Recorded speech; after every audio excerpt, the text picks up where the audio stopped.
भारतीय सिनेमा के सुपरस्टार माने जाने वाले राजेश खन्ना इस समय बॉलीवुड के बीच में नहीं है, लेकिन बॉलीवुड के हर एक अभिनेता व भारत में विदेशों में दूर दराज जहाँ भी लोग रहने वाले हैं, सबके दिलों में आज भी राजेश खन्ना का नाम गूंजता है।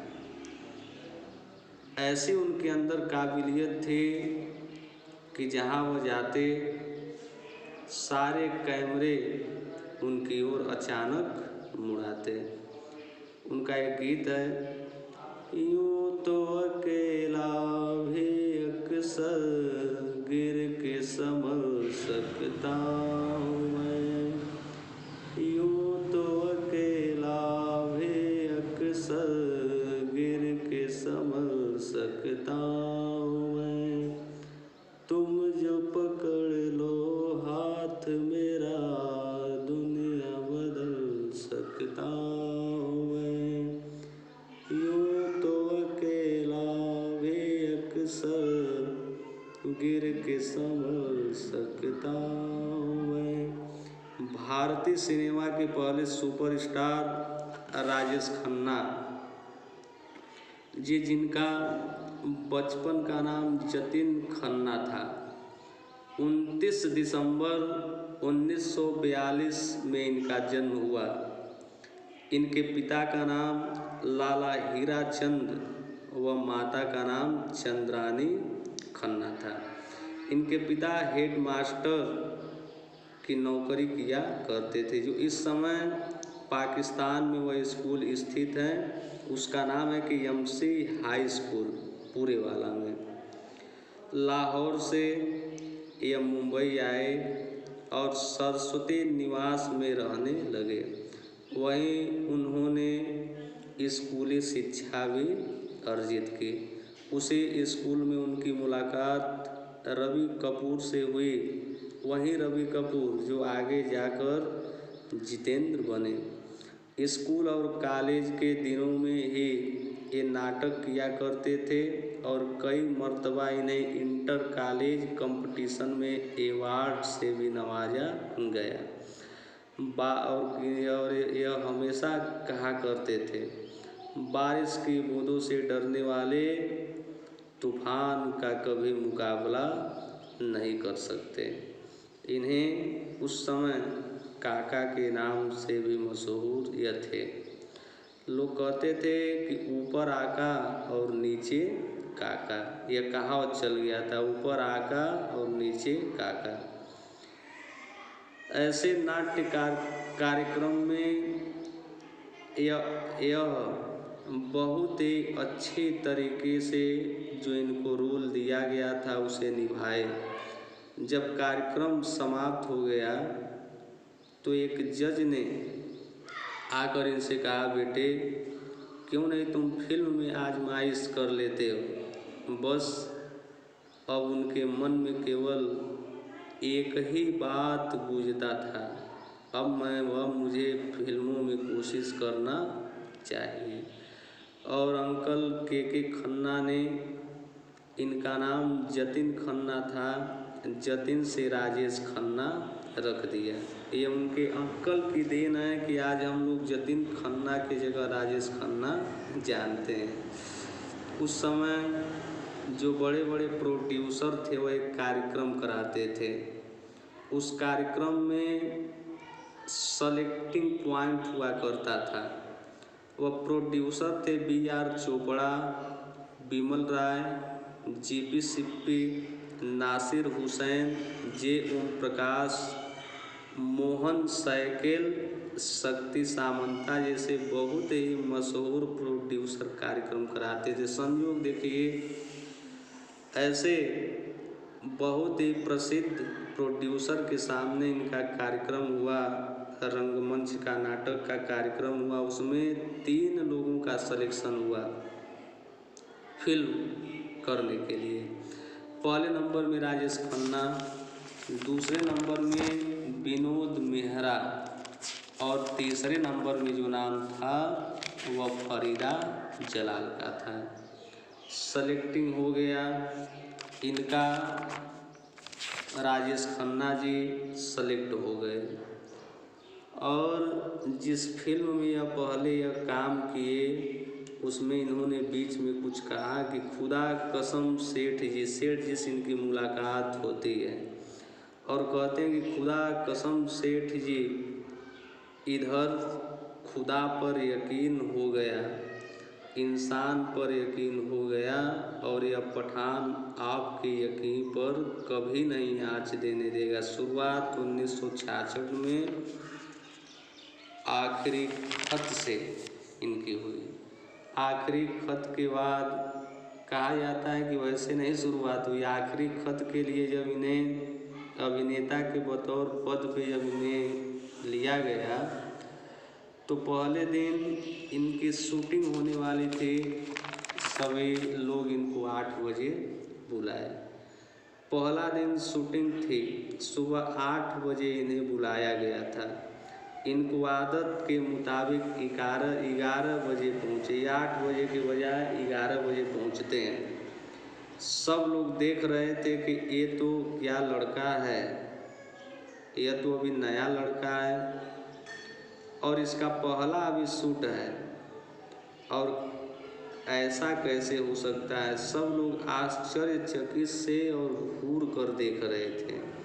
इनसे जो बड़े लोग थे थोड़ा डांटे, फटकारे, समझाए। फिर उसमें इन्होंने कहा कि एक्टिंग की ऐसी की तैसी, मैं अपनी लाइफ स्टाइल नहीं बदल सकता। सब लोग खामोश हो गए और उसके बाद एक फिल्म आई आराधना और आराधना करने के बाद इन्हें राष्ट्रीय पहचान। आराधना इतनी आसानी से वो नहीं किए उनको। उसके बाद फिर राज, आखिरी खत, भारत की तरफ से ऑस्कर में बेस्ट तौर पे इन्हें लैंग्वेज में पहली एंट्री थी और अभिनय की तारीफ तो इनकी हो रही थी लेकिन फिल्म बॉक्सिंग पर इनका कोई प्रभाव नहीं दिखाई दे रहा था। तब एक ज़बरदस्त प्रोड्यूसर डायरेक्टर शक्ति सामंता ने इन्हें एक ऐसी कहानी ऑफर की जिसे सुनने के बाद इन्होंने कहा यह फिल्म मैं नहीं कर सकता हूँ, चूँकि इसमें जो रोल है वह केवल मेन हीरोइन का है और मैं इसे कतई कर नहीं सकता। लेकिन फिल्म डायरेक्टर ने इन्हें बहुत समझाया और यही इनके जीवन का टर्निंग पॉइंट भी था। राजेश खन्ना जी उस फिल्म में नज़र आए तो वहीं से इन्हें पहला एक फिल्म इंडस्ट्री को पहला सुपरस्टार मिला और वह फिल्म थी आराधना। आराधना में इन्होंने कहा कि नदिया, एक गाना था कि नदिया से दरिया, दरिया से सागर, सागर से गहरा जाम, ओ जाम में डूब गई यारो मेरे जीवन की हर शाम। राजेश की जोड़ी आशा पारे से भी मुमताज़ के साथ इनका नाम जुड़ गया। तनुजा के साथ भी यह फिल्म किए। मेरे जीवन के साथी में तनुजा जी दिखेंगे। इन्होंने वह दीवानगी देखी, लोग कहते हैं कि राजेश खन्ना ने वो दीवानगी देखी जो किसी सुपरस्टार ने नहीं देखे। इनके फैन गाड़ियों को किस किया करते थे, जिस जगह इनकी गाड़ियाँ जाती थी इनकी गाड़ियों पर लोग आकर किस किया करते थे। बहुत सी लड़कियों ने राजेश खन्ना के फोटोग्राफ से अपनी शादी कर ली। एक साथ 15-16 फिल्में लगातार सुपर हिट निकलती गई और उस समय एक राजेश खन्ना जी ने तहलका मचा दिया। एक उनके जीवन में एक वक्त था कि ताज होटल में ताज होटल में किसी का विवाह था और उसी ताज होटल में यह गए। जाने के बाद उसमें बड़े बड़े सुपरस्टार धर्मेंद्र, राज कपूर साहब, अनेक लोग वहाँ मौजूद थे। लेकिन जैसे ही उस शादी के पार्टी में जैसे ही उसमें शादी की पार्टी में गए, कैमरा मैन, सारे कैमरा मैन इनके तरफ चले आए और ये पार्टी छोड़ के जब बाहर आने लगे तो अधिकांशतः पब्लिक इनके पीछे पीछे दौड़ती हुई चली आई। राजेश खन्ना जी जा रहे हैं, थोड़ा हम चलें उधर देख लें, ऐसे करते हुए चले गए। अनुमान आप लगा सकते हैं कि 1969 से लेके 1975-76 तक ये कितना मशहूर थे। लेकिन एक नमक हराम नामक फिल्म आई आनंद बाबू में। नमक हराम और आनंद बाबू में अमिताभ बच्चन ने काम किया और उस समय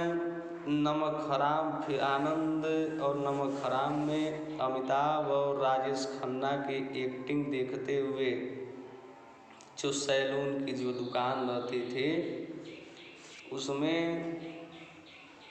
जो भी अपने बाल की कटिंग कराने के लिए जाते थे तो कहते थे कि राजेश खन्ना का हेयर स्टाइल आपको कटवाना है कि अमिताभ बच्चन का हेयर स्टाइल आपको कटवाना है। उस समय 2.5 रुपया राजेश खन्ना का हेयर कटिंग स्टाइल और 3.5 रुपया अमिताभ बच्चन का हेयर कटिंग स्टाइल था। धीरे धीरे एक जोड़ा बनता चला गया और वही दौर आया, अमिताभ बच्चन जी सफल हो गए और इनका जो प्रेम संबंध था अंजुम, और अंजुम एक मशहूर अभिनेत्री थी। बाद में 6-7 वर्ष तक इनका रिश्ता चला, लेकिन कुछ अड़चन आ जाने के कारण इनका रिश्ता टूट गया। उस समय एक फिल्म की शूटिंग हो रही थी भाभी, तो उसमें डिम्पल कबाड़िया हीरोइन अभिनेत्री पर थी और वहीं से डिम्पल कबाड़िया से बात होता है। सबसे महंगा रिंग समुद्र के किनारे उसको पहनाते हैं और वहीं से शादी का प्रस्ताव हो जाता है। इतने